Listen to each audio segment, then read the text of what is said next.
Hello，大家好，我是曹佑宁，我在《为你逆光而来》里面饰演的是陆景言。Hello， 大家好，我是《为你逆光而来》中饰演安月以及许茜茜的于月。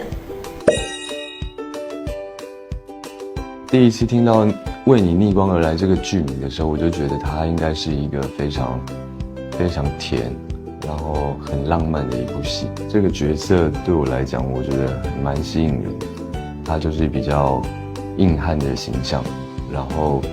在里面也会有很多武打的部分，然后为了女主，为了父亲，为了谁，他可以付出一切的去为所爱的人去做努力。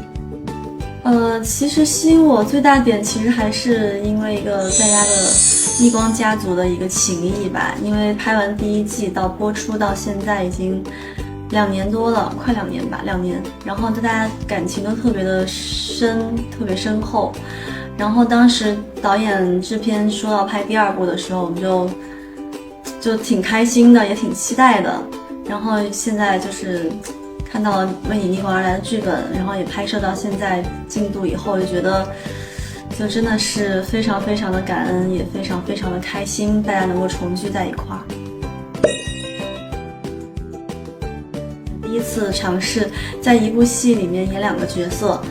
然后当时在刚开机之前，我听说我要演2个角色的时候，我特别忐忑。很多时候一场戏里面我得记2段的词儿，然后我还得不停的改妆，直发卷发，直发卷发，你跟替身老师不停的搭，就真的感觉特别累，特别的分裂。就是于月这一次在这一部戏里面，他要挑战演2个角色，那基本上我们的拍摄期30几天吧，他基本上没有1天休息，然后都是从早到晚。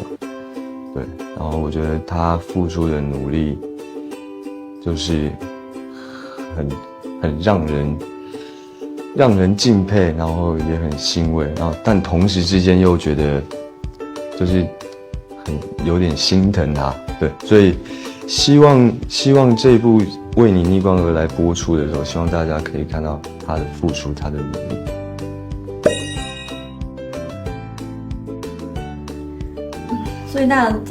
最大的这个努力就是减肥。我开机前明导跟我说让我再减个4、5斤，然后我就疯狂减肥，但是很难。但是后来拍着拍着就自己就瘦了7斤。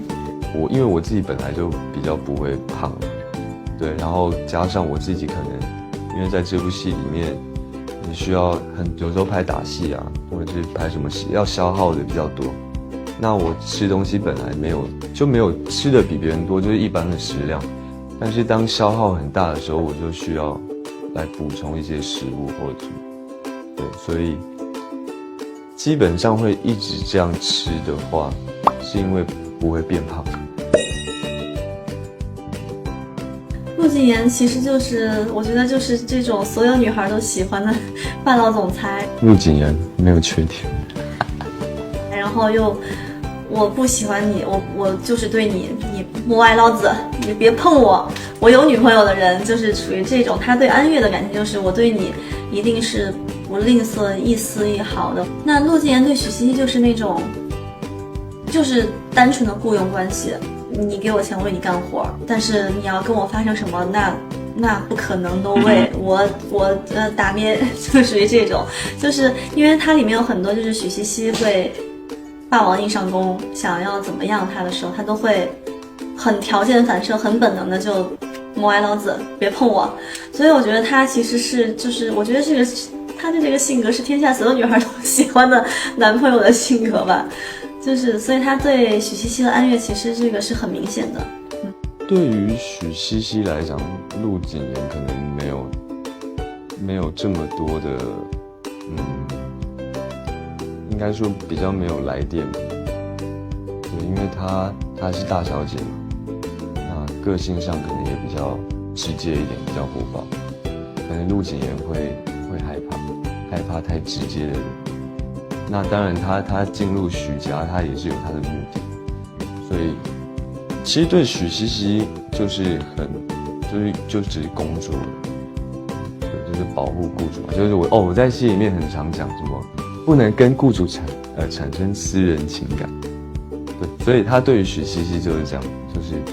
就我们之间是不可能的，我跟你就是很清楚，讲得很清楚明白。但安月不一样，安月对于陆景言来讲，其实算是对他小时候是有一个非常深刻的印象。对，因为爸爸嘛，爸爸就是有要做一些实验啊，或者是一些，然后到了那一个岛上，然后认识了这个小女孩。所以在陆景言心里面，这个小女孩其实是住在他心里面。因为安月又让他勾起了他的童真。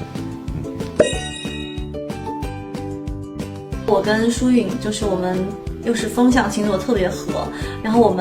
他和小曹我们组成了一个组合叫 SHE 之卦七五组合，然后就大家在私底下真的是相处的特别的愉快，特别的愉悦。能跟我们分享一下这个组合具体为什么叫这样？这个是因为我们3个私底下经常聚嘛，然后经常会聊天，然后就谈心啊什么的。卦是因为小曹，我来的第一天我们吃饭，然后他就讲一些很好笑的事情，然后他会用那种台湾腔讲啊，那隔天就挂掉了，我们就挂了。讲这么多干嘛？隔天挂了。我跟大家聚会杀青嘛，就是正剧杀青的时候，然后我酒精上头，我就不小心踢了一下消防栓，然后这个对于他们来说印象很深刻。因为舒允是属于喝了酒喜欢跳舞的那种，所以我们的组合叫挂踢舞组合。这一次的为你逆光而来，它不是很单纯的可能傻白甜的这种类型的剧，它里面有参与了一些悬疑的部分，感情的部分，甚至一些很特别的元素，双生的这个概念，对，然后加上还有又有武打呀，又有甜蜜的，又有浪漫的，我觉得这加起来好多种，可能其他种我还没有讲到，所以有这么多元素参与到一部剧里面，我觉得这些碰撞出来的东西应该是会很特别，会很吸引人。我觉得他想表达的就是包容，我觉得人与人之间的包容吧，就是因为我觉得不管许茜茜也好，安月也好，虽然说他们是一个双生花，一个算是共同体吧，但是他们互相之间性格不一样。我觉得就像我们平时相处，我们会不要去排斥别人的一些不好的地方、不好的性格、不好的特点，多去理解他们的生活、他们的细腻之处，然后多去包容他们。我觉得这个是我拍完整部戏一个感受。就是希望大家可以支持我们这一部《为你逆光而来》。那它是一部有甜宠的部分，然后有悬疑的部分，有兄弟的部分，就是很多这种元素掺和在一起的时候，我会觉得它是一个非常多元化的戏剧作品。所以希望大家可以支持《为你逆光而来》。如果你想看不一样的愉悦，你想看双面的愉悦，那请大家多多关注，为你逆光而来。